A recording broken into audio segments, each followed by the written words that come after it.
আসসালামু আলাইকুম। আমার ইউটিউব চ্যানেলের পক্ষ থেকে সবাইকে স্বাগতম। সবাই আমার আজকের আলুর ভর্তার রেসিপিটা সবাই একটু ফলো করবেন। আপনারা এভাবে বানিয়ে খেলে অনেক সুস্বাদু হবে। আপনারা মুরগির মাংস এবং কি গরুর মাংস রেখে শুধু আলুর ভর্তা দিয়ে ভাত খাবেন। বিশ্বাস হচ্ছে না?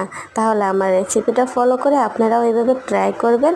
অবশ্যই অনেক অনেক সুস্বাদু লাগবে। আমি এখানে মরিচ ভালো মতো একদম বাটনা দিয়ে ব্লেন্ড করে নিয়ে তখন আলুর ভর্তাগুলো আমি চুলিয়ে দিয়ে দিলাম। এখানে ভালো করে বেটে নিতে হবে, একদম আঠালো আঠালো করে। দেখেন কত সুন্দর আঠালো হয়েছে। আর এখানে রয়েছে পেঁয়াজ ভাজা আর সরিষার তেল। আমি এগুলো সব কিছু দিয়ে ভালোভাবে একদম অ্যাডজাস্ট করে মেখে নেব। খেতে যে অনেক সুস্বাদু লাগবে। আর দেখেন আমার ভর্তাটার কালার আর কত সুন্দরভাবে পরিবেশন করছি। সবাই ভালো থাকবেন, সুস্থ থাকবেন। আল্লাহ হাফেজ। আমার ইউটিউব চ্যানেলটাতে একটু সাবস্ক্রাইব করে আমার পাশে